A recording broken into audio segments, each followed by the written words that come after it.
Hello everyone, I'm Tara Trainer, the instructor for the online UDL course. I figured I'd send you a little preview video of Module 2 to get you started. First of all, thank you all so much for setting up your profiles. I always love to see my students' smiling faces.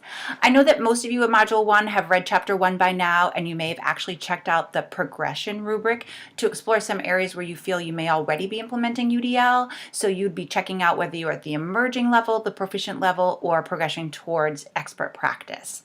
Hopefully you will all be throwing fabulous dinner parties in your classrooms and providing a scrumptious buffet for all. Katie Novak certainly picked a great analogy because now my mind gets full of amazing food puns that really remind me that maybe we're more like chefs than I actually thought.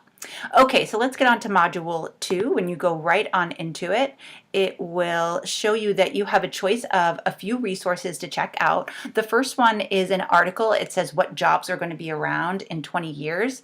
If you choose this one, pay special attention to the 3 areas that make jobs a little more resilient. I wonder where those creative thinkers are going to come from.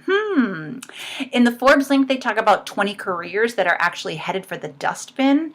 It's done as a slideshow, which is pretty unique. I hate to argue, but number 16 does not seem like a legit job title, and I'm convinced that number 18 will always exist as long as people have weddings. Check out the slideshow and you'll see what I mean.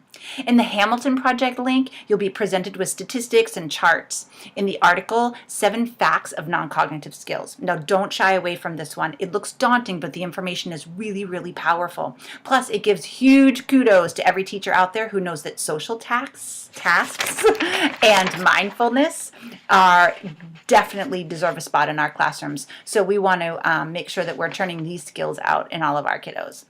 In the occupational handbook tool right here, you can play around with 5 predictors that signal a job that you want to get if you hit those 5 criteria. And I even saw a rise in jobs for bike repairers. Go figure. I do learn something new every day.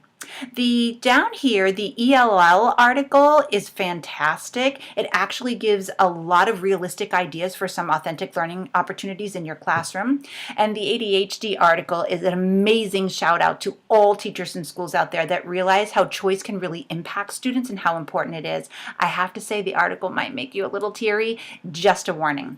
Okay, so now after we make all of these choices again, we're going to head next into the first project. Dun, dun, dun. All right, and the goal of this project is simple. Well, sort of. You need to make sure that you discuss specific examples of barriers that students face and that can be removed just by using UDL.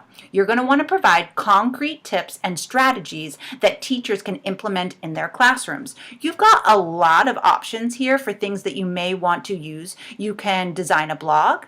You can use Vocaroo to make a voice recording. You can also create your own podcast. And if you really got into it, you could create a series of podcasts on a website called Podbean. And of course, true to UDL, if you can come up with any other ideas or any other modality that you would like to express how to break down barriers and make things more accessible for all the students in your classroom, you can go ahead and email me and I can check out your idea.